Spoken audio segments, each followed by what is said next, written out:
We continue now at the top of Daf Mem Gimel Amud Aleph from Meseches Sukkah. This is Sukkah Daf 43a.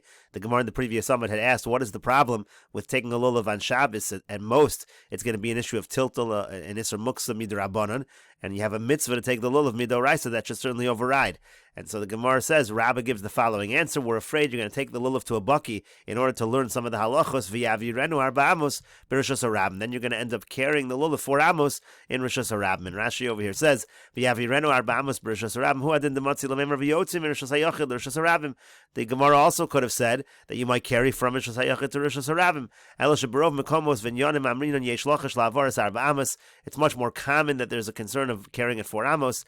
Ve'ein lochash lotza. There's many areas where there's not really a concern of taking it from one rishos to the other. Kagonim hayamunach bekarmelis or bekarfef or begina dein kan isra otza doraisa. Let's say it's in a karmelis or some area that's somewhat enclosed, then there's no isra otza on a doraisa level. V'yesh kan isra havar b'rishos harabim. But you are going to have an issue if you carry it in rishos harabim. Oh, higbiyo amanas litlo v'lo lahotzio v'nimlach lahotzio pater misham otza. Another case would be, let's say the person lifts it up to take it, not to really carry it out to another rishos. So then once he carries it, it's not a problem.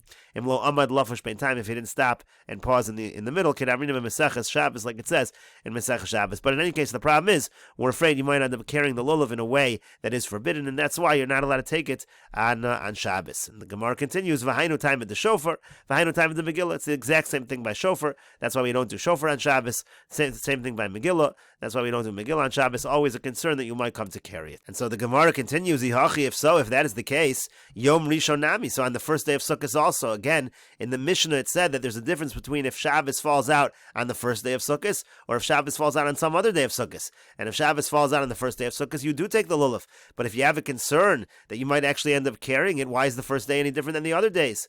So the Gemara says, no, Rishon hatakinu leRabbanan bebeso. At the end of the Mishnah it said that on the first day you don't take it out, you don't take it to shul, you don't take it anywhere else, you actually do the mitzvah in your house, as Rashi over here says, hatakinu leRabbanan litlo bebeso, kediktani masnisin, hiskinu shiei kol echad v'yechad notel bebeso. At the end of the Mishnah it says they made a takana, that was because they were concerned there were too many people crowding in the Beis HaMikdash to do it together, so they said everyone should just do netilas lulav in their house. When we talk shelo itar to lo bebeso zacharu v'lo okay, since the takana is to do it in one's house, the person's going to remember, and it's not going to be a problem. So the Gemara says, 1 second, that answer works after they made that takana. That wasn't always the case. Kodem takana, Michael Lememar, before the takana, what are you going to answer? There still was a difference between the first day and the other days, regardless of the takana. There was a time when they would actually take it on the first day in the Beis HaMikdash, but they wouldn't take it any other time.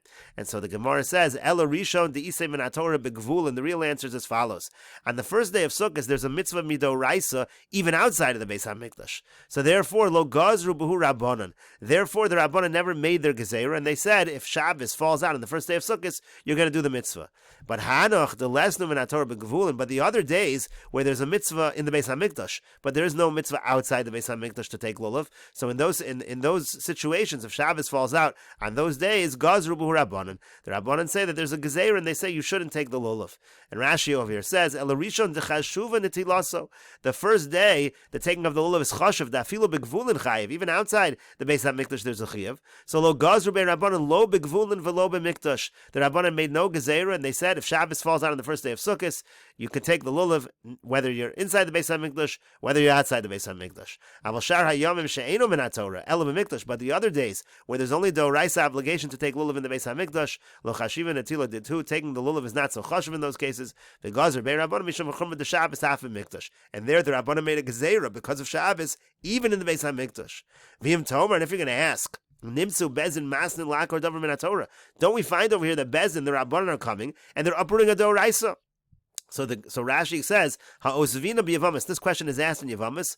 V'shaninon shevi al tasashani. And the Gemara over there answers that they're not uprooting it in an active fashion. They're saying shevi al tasa, sit and don't do the mitzvah of lulav. That the Rabbanan are allowed to do. And again, since on the days that are not the first day of Sukkot, since on all the other days there's no obligation outside the Beis HaMikdash, the Rabbanan say you don't take the lulav if Shabbos falls out on any of those days. And so the Gemara continues, Ihachi, if so, Rashi says, Ihachi mishum di'isei bigvulin lo gazer bay. If the reason why there's no gezer midrabanan when the first day of Sukkot falls on Shabbos is because there's a mitzvah d'oraisa even outside of the Beis Hamikdash, so then ha'idna nami. Nowadays also, Rashi says, ha'idna nami lidchi b'yom tiv rishon as Shabbos. If Shabbos falls on the first day of Yom Tiv, even nowadays we should take the lulav. Why do we not do it nowadays? And so the Gemara answers, Anon lo yadinan b'kivua diyarcha. We don't know exactly when Rosh Chodesh is.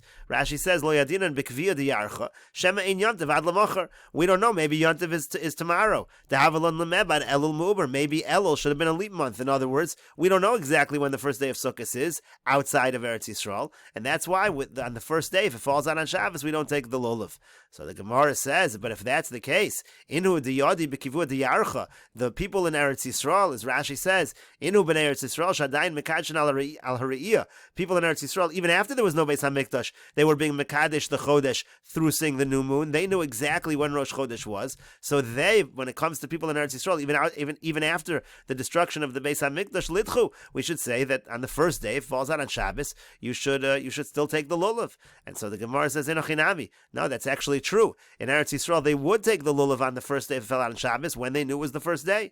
The Tani Chada b'Yom Tov Harishon Shel Chag Shecholios b'Shabbos Kol HaMolichin Es Lulavei and L'Harabayis, because in one Mishnah it says that if the first day of Sukkot fell out on Shabbos, they would all bring the lulav to Harabayis, meaning that's talking when there was a Beis Hamikdash, you would take lulav on the first day of Yom Tov if it fell out on Shabbos. Utanan idach, and the Mishnah also says lebeis hakneses. Instead of saying Harabayis, there's a Mishnah that says they would take it to Shul. Sounds like there is no Beis Hamikdash, and so the Gemara says Shema Amino. You see from this kan bisman shebeis Hamikdash kayim, kan bisman she'in Beis Hamikdash kayim. You see that one Mishnah is talking about when there was a Beis Hamikdash, one was talking about when there was no Beis Hamikdash, and the idea basically is, even in a time when there was no Beis Hamikdash, if it's an area where you know that it's actually the first day of Sukkot, you most certainly would take the lulav if Shabbos falls out on the first day of Sukkot, and the Gemara says, Shema Mina, you indeed see from this that this is the case. And the Gemara continues, the Isei min HaTorah b'gvulin minolan. How do we know that the mitzvah of lulav applies midoraisa even outside of the Beis Hamikdash on the first day of Sukkot? So the Gemara said to Tanya, because we learned in a brayso lekachtem, the pasuk says you're going to take for yourself the lulav shetei lekicha biyad kol echad v'yechad. That means that each individual should take the lulav. Lochem, it says lochem misha lochem, means it has to be your lulav. Lahotzias hashol v'yas hagazel, like we said before, can't be a borrowed lulav, can't be a stolen lulav. Biyom v'afilu b'Shabbos, it has to be taken during the day, even if it's on Shabbos. Rishon, on the first day, afilu b'gvulin. The idea of Rishon is even outside the Beis Hamikdash. That tells us that even outside the Beis Hamikdash, on the first day, there's a mitzvah d'oraisa. Rashi over here says, "B'yom v'afilu b'Shabbos demashma kol duhu yom, any day." Ukra yiseru dematzi lemechtav barishon. It didn't need to say b'yom. It's an extra pasuk. It could have just said barishon. That tells you even on Shabbos. And Rishon af b'gvulin lav miribuya darish. Rashi points out over here, this is not an extra word or anything. They're not being a drasha. Elo lekachtem b'yom rishon. It means you take it on the first day. V'lo perish mikdash. It doesn't say anything about the Beis Hamikdash. Mashma afilu b'gvulin. That sounds like even outside the Beis Hamikdash, on the first day there's a mitzvah. And harishon, the fact that there's a hay, melabet she'eno docha elo yom tov harishon bilvad. That tells you that it only pushes off the first day. Meaning, if Shabbos falls out on the first day, that's the only time you take the lulav. Rashi over here says harishon hey miyutu kolomar barishon lechudehu daminalach v'yaf v'Shabbos. Only on the first day do you do it even on Shabbos. But if Shabbos falls out on other days, you wouldn't do it in that situation. And so the Gemara says, and that again, that's a drasha from the extra hay. The Rishon is not a drasha from the extra hay, but Har Rishon, we darshan that to say only the first day is Docha Shabbos. So the Gemara says, 1 second. Amar Mar, the master said, we just said in the Braisa, Biyom v'afilu b'Shabbos. We're making a drasha that it says Biyom, even if the first day falls out on Shabbos, you take lulav. It doesn't make any sense. Michti tiltal bi'almahu. Let us see. The most this is an Isra midrabanan of tiltal. What would be wrong with taking a lulav on Shabbos? It would be an Isra midrabanan of moving around the lulav. So itzrich kral mishri tiltal. You need a pasuk to come and say that tiltal midrabanan is okay. It's only a drabanan issue on a doraisa level. Of course, you take the lulav on Shabbos. So what does it mean that the pasuk is telling you to take the lulav on Shabbos? So the Gemara says, Amar Rava answers, Lo nitzrucha el machshirei lulav.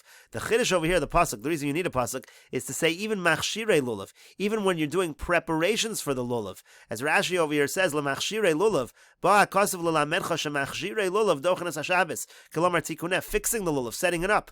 Va'afilu l'kotz etzom min ha'mechuber, even if you're cutting it and detaching it from the ground, u'la'ogdo, and binding it, even that, the pasuk is telling you, you're allowed to do it if Shabbos falls out on the first day of Sukkot. That's the chiddush of the pasuk. And the Gemara continues, V'aliba da'itana, this follows the following Tana. The Tanya, as we learned in a Brayso, Lulav v'chol machshir of dochanas HaShabbos. Lulav and all of its preparations, they can push off the Shabbos. You're allowed to do it on Shabbos. Divrei Rabbi Eliezer. That's the opinion of Rabbi Eliezer. The Gemara says, my time with Rabbi Eliezer, what's the reason of Rabbi Eliezer? Amar Kra, because the Pasuk says, Biyom, you do it Biyom, meaning like we said before, Va'afilu b'Shabbos. Even on Shabbos, the Pasuk itself is telling you you're allowed to do this on Shabbos. So the Gemara says, V'Rabbanan hai Biyom ma'avdile. The Rabbanan, those who argue with Rabbi Eliezer, what do they do with the word Biyom? Miboile Biyom v'lo b'layla. They learn very simply to tell you there's a mitzvah of lulav during the daytime hours, there's no mitzvah of lulav at night. Gemara says, Rabbi Eliezer biyom v'lo b'layla minole. Where does Rabbi Eliezer know that the mitzvah is only during the day and not at night? Nafkale miseifer tekra. He learns it from the end of the pasuk. It says, "Usmachtem lefnei Hashem Elokeichem shivas yomim." And again, it says the word yomim, yomim v'lo leilos. It says day and not night. We learn out from that pasuk that it's not a mitzvah at night. The Rabbanan, why don't they just learn from that pasuk? If we only had that pasuk over there, Havamina, I would have thought leilif yomim yomim sukkah. The word yomim, you can learn that out from the same word as used by the mitzvah of sitting in the sukkah. It also says yomim, and by sukkah certainly means day and night. There's a mitzvah to sit in the sukkah during the daytime hours and the nighttime hours. Malahalan yomim vafilu leilos, afkanami yomim vafilu leilos. Just like the mitzvah of sukkah is during the daytime and the night, so to over here lulav, you would have thought day and night. That's why we really need biyom to say biyom v'lo b'layla. And so the Gemara says, V'sukkah gufa minolan. Fine, but sukkah itself, how do you know that it means there's a mitzvah to sit at sukkah at night? Maybe the mitzvah of sukkah is only during the daytime hours. The Tan Rabbanan, so the Gemara answers, because the rabbis taught, Basukkah's teishu shivas yomim. It says you have to sit in the sukkah for 7 days. Yomim v'afilu leilos. It means days and even nights. Atomer yomim v'afilu leilos, so ain't only yomim v'lo leilos. You're saying it means day and night. Maybe it just means day and not night. V'dinu, we can even learn it out. Nemar kan yomim v'nemar b'lulav yomim. Maybe we should learn it from the lulav. It says over here, it says by the lulav yamim. Malahalan yamim v'lo leilos, just like by lulav it's day and not night. Afkan yamim v'lo leilos, so too by sukkah it should be day and not night. O klach l'derech zuor, maybe we should go a different direction. Nemer kan yamim, it says over here by sukkah yamim. V'nemer b'miluim yamim, it says by the inauguration of the Mishkan, it says also the word yamim. It says upesach oel moed teishvu yomim v'layla. Rashi says. It says that you have to stay by the entrance of the oel moed day and night. Uses the word yamim there as well. Malahalan yamim v'afilu leilos, just like by the miluim, by the inauguration of the Mishkan, it means day and night. Afkan yamim v'afilu leilos. So too, when it comes to sukkah, it means day and even night. And so the Brisa says, Nira limidoma. Let's see what's more similar to what. Don in davar shemitzvasu kol hayom, midavar shemitzvasu kol hayom. Let's learn something that you do the mitzvah the entire day from something else where the mitzvah is the whole day, meaning both sukkah and the inauguration of the Mishkan were things that happen throughout the day. As Rashi over here says, sukkah mitzvasu kol hayom. Sukkah, of course, the mitzvah is to be in the sukkah all day. Umiluim, and also when it came to the inauguration of the Mishkan, mitzvasum kol hayom. The mitzvah was all day, leishav v'azara, to sit in the azara, v'shelo lotzes, and not to leave. That was the mitzvah. Like it says, when we Pesach Ol Moed, Lo Seitzu Shivas Yomim. It says for the 7 days of the Miluim, they didn't leave the Pesach Ol Moed, the entrance of the Mishkan. V'nemar Teishvu Yom V'Layla Shivas Yom. It says they sat day and night for 7 days. So the same basic idea. Sukkah, both Sukkah and Miluim are things that happen throughout the entire day. So we should learn from that. V'al Yochiach Davar Shem Mitzvah Shal You shouldn't learn from Lulav, which is just one moment it takes to do the mitzvah. Don't learn Sukkah from there. O Klach L'Derech Zur. Maybe you'll go another direction. Don in Davar Shem Mitzvah L'Doros. You learn something that's a mitzvah for all generations. Midavar shemitzvah l'doros, from something else that's a mitzvah for all generations. Sukkah and lulav are both mitzvahs forever. Ve'al yochichu miluim. You shouldn't learn from miluim. She'ein nohagin l'doros. The miluim was something that happened just one time. That was a one-time event inaugurating the Mishkan. You should learn from there. So Talmud Lomar, the pasuk says, we'll continue with this discussion in the next video on Daf Mem Gimel Amud Beis.